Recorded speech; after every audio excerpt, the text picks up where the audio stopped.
Et ce ne sont que des lions. Ouais, ce ne sont que des lions, ouais. J'ai vu des traces toutes fraîches qui partent en direction de ces montagnes. Il va falloir se remettre debout tous les deux. Ce sera une chasse à mort.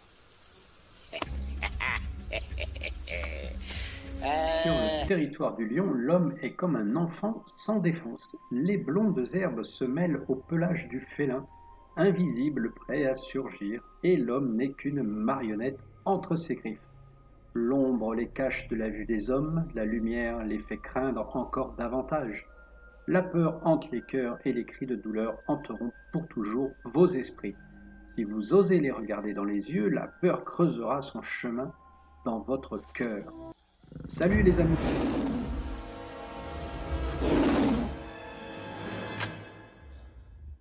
Salut les amoureux de la toile et bienvenue! Aujourd'hui, on plonge dans les coulisses et surtout dans l'histoire vraie qui se cache derrière l'ombre et la proie. C'est le film des oubliés de la toile. Vous savez, ce film d'aventure sorti en 1996, réalisé par Stephen Hopkins, avec le duo Val Kilmer et Michael Douglas. Mais attention, ce n'est pas juste un autre film d'action hollywoodien.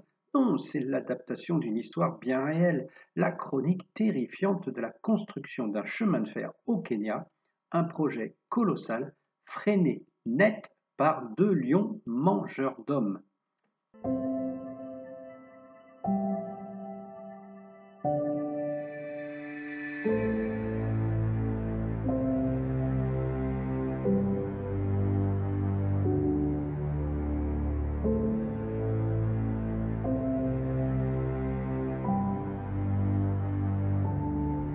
Alors, on va décortiquer ensemble les faits qui ont inspiré ce film, les galères d'un tournage en pleine savane africaine, et on essaiera de comprendre pourquoi cette œuvre parfois un peu boudée à sa sortie est devenue pour beaucoup un vrai petit bijou du cinéma d'aventure.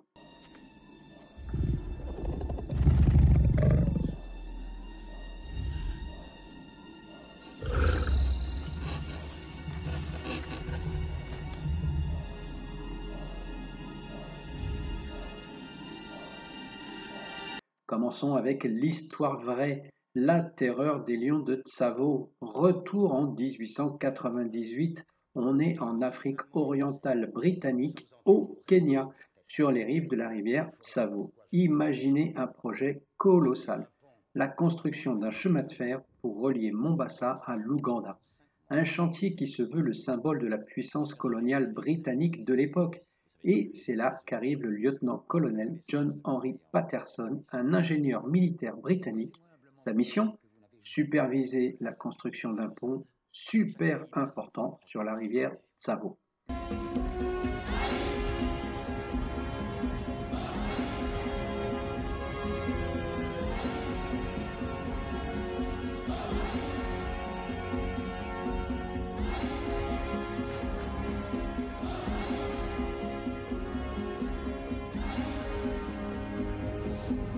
Elles sont incroyables, n'est-ce Mais voilà, peu de temps après le début des travaux, c'est le cauchemar. Deux lions mâles incroyablement audacieux et malins commencent à attaquer le camp des ouvriers nuit après nuit. Des hommes sont arrachés à leurs tentes et dévorés. La panique est totale, vous imaginez bien. Les ouvriers vont finir par surnommer les lions fantômes et ténèbres. Pourquoi, me direz-vous?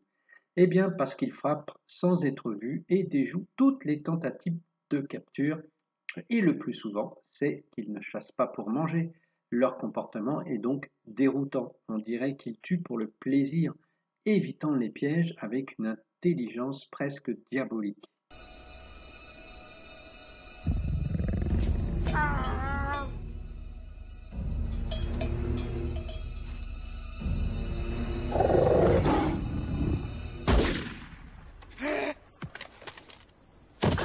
Et le chantier dans tout ça, eh bien, il est à l'arrêt complet. Les ouvriers meurent de trouille, désertent par centaines. Patterson, qui n'était au départ qu'un simple ingénieur, il doit devenir un chasseur. Pendant des mois, il va traquer ces deux fauves, une traque longue, épuisante, Les lions ont l'air invincibles et leurs attaques sont de plus en plus osées.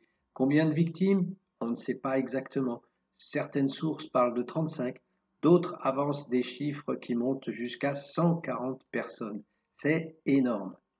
Finalement, après une chasse acharnée, Patterson réussit à les abattre. 9 mois de terreur prennent fin. Les lions sont aujourd'hui exposés au Field Museum de Chicago. Si vous ne savez pas quoi faire de votre week-end, un petit vol et hop, vous pouvez aller les voir. Patterson les a vendus pour la somme de 5000 dollars à l'époque. Il a aussi relaté cette aventure dans un livre, dans son livre Les Mangeurs d'hommes de Tsavo en 1907, et c'est devenu une véritable légende. Alors pourquoi ces lions se sont comportés comme ça? Des études scientifiques plus récentes sur leurs restes ont essayé de trouver des explications, peut-être que c'était des gros problèmes de dents qui les auraient poussés à s'attaquer à des proies plus faciles, comme les humains. D'autres théories parlent d'une raréfaction de leur proie habituelle à cause d'une épidémie de peste bovine. Peu importe la raison exacte, en fait, la férocité et l'intelligence de ces deux bestiaux ont vraiment marqué l'histoire.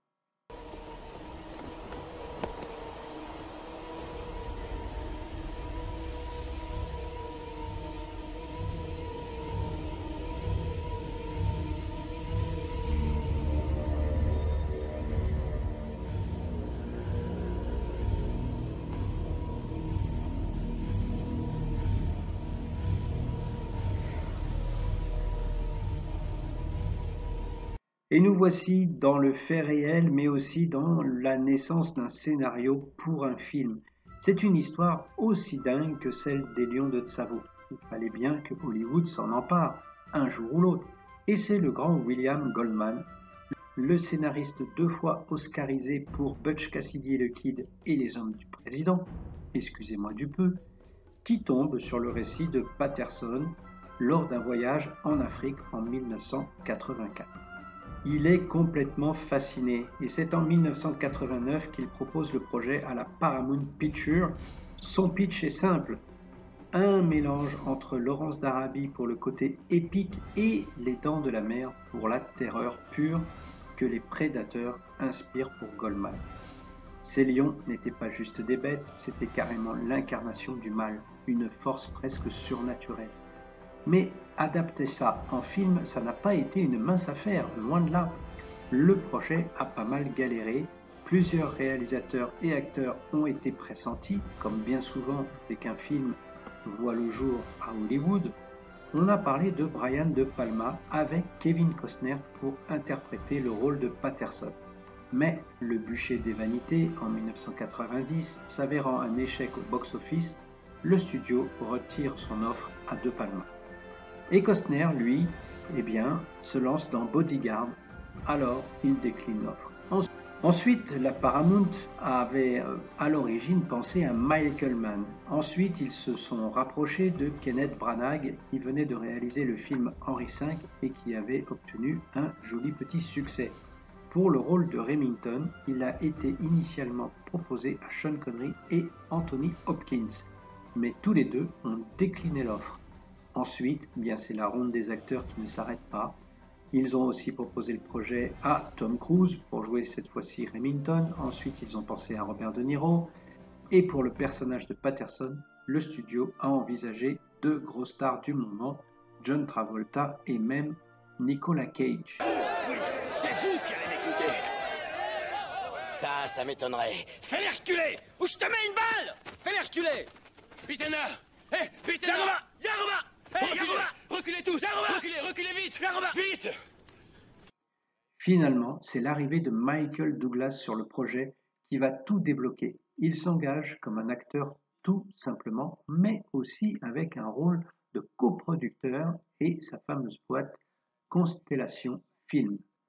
Il ne faut pas oublier qu'en tant que producteur, Michael Douglas avait eu deux gros succès. Le premier avec Vol au-dessus d'un nid de coucou, qui lui rapporta un premier Oscar en tant que producteur, et ensuite Le Syndrome chinois, qui fut aussi un très gros succès par rapport à l'histoire qu'il racontait et justement un fait divers qui s'est avéré réel juste avant la sortie du film, avec un problème sur une centrale nucléaire. Donc, cela a profité à la sortie du film et à en faire un carton. Ses capacités en tant que producteur ne se donc pas à remettre en question. Ensuite, eh bien, il s'impose comme acteur sur ce projet. Il ne faut pas oublier que Michael Douglas, c'est une méga star des années 80-90. Il a commencé à sortir de l'ombre de son père avec À la poursuite du diamant vert, suivi de Le diamant du Nil, mais c'est surtout dans les années 90, avec des films comme Liaison fatale, Harcèlement ou Basic Instinct, qu'il prend vraiment cette stature de star. Je n'oublierai pas de mentionner son rôle dans Wall Street, qui cette fois-ci lui vaudra un Oscar en tant qu'acteur, ce que son père n'a jamais eu. Et enfin, Black Rain, un film de Ridley Scott, pour ceux qui l'ont oublié, un polar qui mélange action, culture japonaise et une prestation impeccable. Comme souvent à Hollywood, derrière le côté paillette, il y a le côté sombre de l'icône.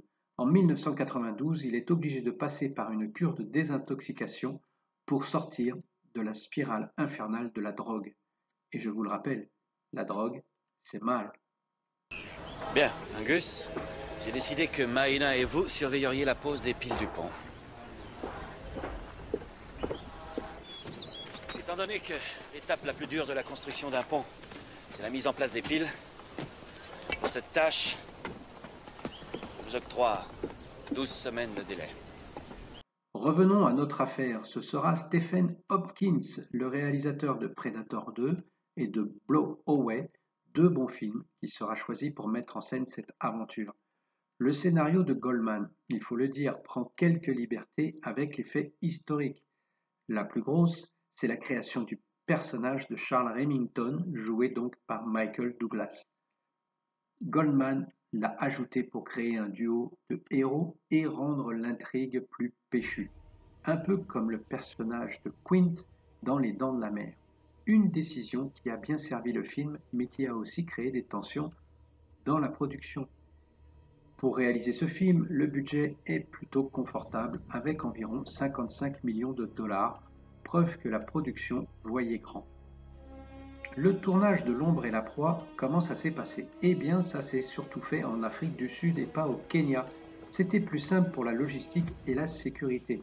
Ils ont tourné dans des réserves près de la frontière du Mozambique et franchement, recréer l'Afrique du 19e siècle avec la construction du pont, le camp des ouvriers, c'était un sacré défi. Ce qui marque vraiment dans ce film, c'est qu'ils ont utilisé de vrais lions.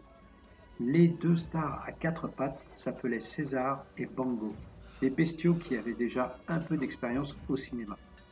Mais bosser avec des animaux pareils, même dressés, était évidemment risqué et ça demandait des mesures de sécurité béton. Ils ont d'ailleurs utilisé très peu d'animatroniques, même si on peut voir sur quelques photos la reconstitution de ces animaux, assez fidèlement par l'équipe de Stan Winston dans les locaux de la School of Character Art. Il fallait bien pouvoir les utiliser dans certaines scènes à haut risque.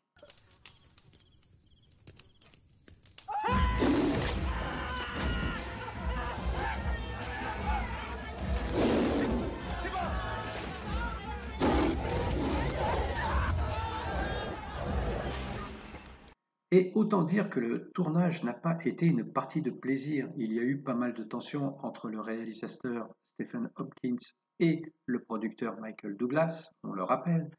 Apparemment, ils n'étaient pas toujours d'accord sur la direction artistique et sur l'importance du personnage de Remington.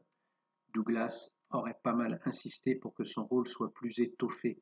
Et c'est peut-être pour ça que son personnage, même s'il est fictif au départ, prend autant de place dans l'histoire. Si Diabet.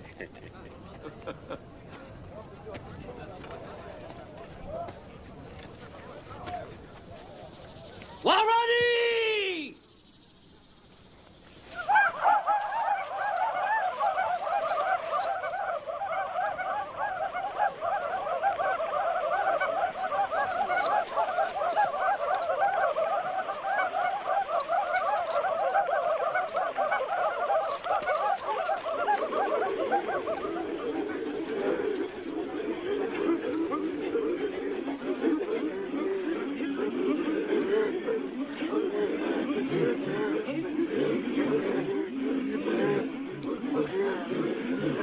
photo est signée Vilmos Zsigmond, un chef opérateur de légende, oscarisé pour Rencontre du troisième type.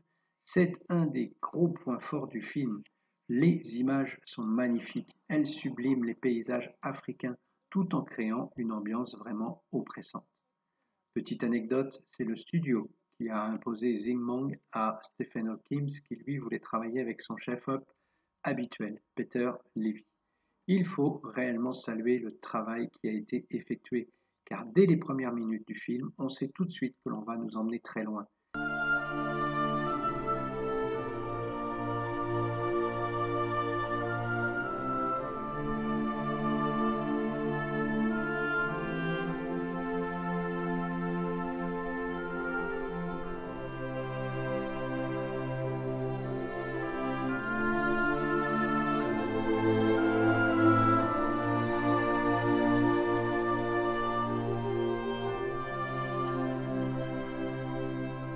Et puis, il ne faut pas minimiser la musique de Jerry Goldsmith, un pur génie. Goldsmith a composé une bande-son hyper puissante, très évocatrice. Il a mélangé des sons d'orchestre épiques avec des chants africains et indiens pour refléter la diversité des ouvriers sur le chantier et pour accentuer le côté mystique et terrifiant des lions. Sa musique, elle est capitale pour créer la tension et l'émotion du film.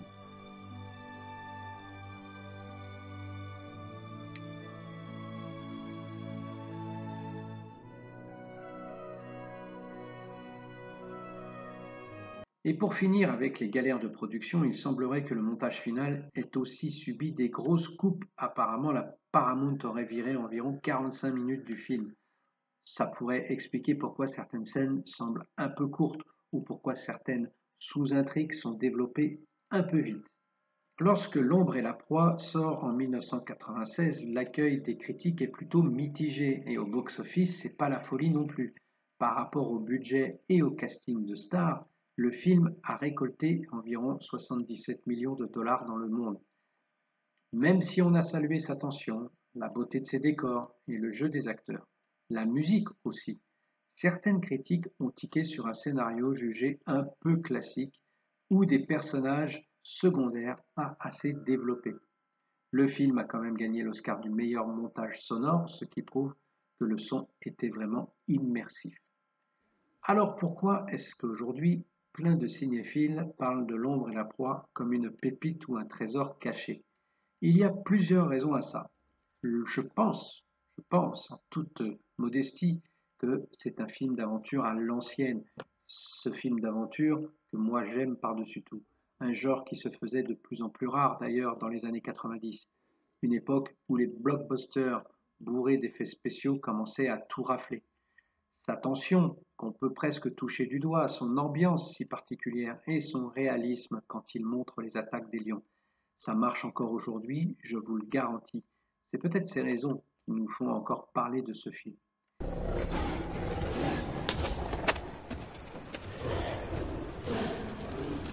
Ce sont eux? Ouais, ils sont là tous les deux.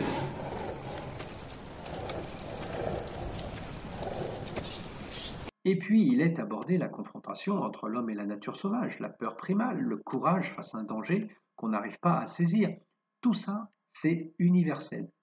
Ça parle toujours autant. Il y a aussi, bien sûr, le duo Val Kilmer, l'ingénieur idéaliste et tenace, et Michael Douglas, le chasseur un peu blasé, mais hyper efficace.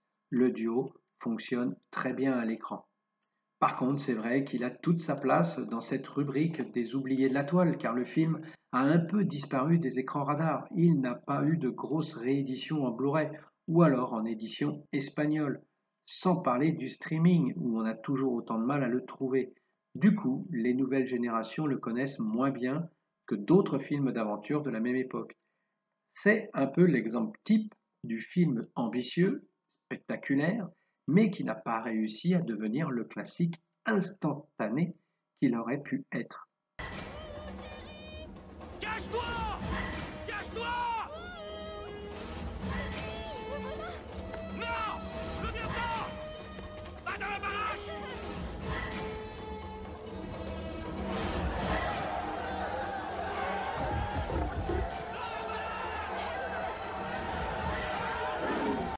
Pourtant, pour ceux qui le découvrent ou le redécouvrent, L'ombre et la proie reste une sacrée expérience de cinéma. C'est un film d'aventure vraiment prenant, avec une réalisation solide et surtout une histoire vraie absolument fascinante en toile de fond. Il n'est peut-être pas parfait, mais sa force d'évocation et la brutalité de son sujet lui donnent une place bien à part. En conclusion, je dirais que L'ombre et la proie est bien plus qu'un simple film avec des méchants lions. C'est une vraie plongée dans une histoire qui fait froid dans le dos. Il nous raconte la lutte de l'homme face à la nature, qui ne pardonne pas, et il montre bien comment Hollywood peut s'emparer de faits réels pour en faire un spectacle à la fois captivant et super angoissant. C'est du très bel ouvrage et je suis vraiment heureux de vous le présenter aujourd'hui. Alors et vous, est-ce que vous avez vu ce film? Qu'est-ce que vous en avez pensé? Est-ce que ça fait longtemps que vous l'avez vu? Pour vous, est-ce que c'est un trésor caché ou un film qui aurait pu être meilleur avec quelques ajustements? Dites-moi tout ça dans vos commentaires, ça m'intéresse vraiment d'avoir votre avis.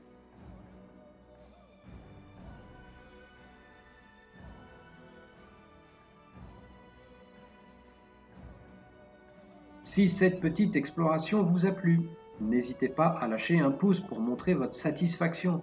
Pensez à partager la vidéo, mais surtout, abonnez-vous à la chaîne afin de ne pas rater les prochaines aventures dans les coulisses du cinéma. Sur ces belles paroles, je vous dis à très bientôt, portez-vous bien. Bonne toile. Ciao ciao.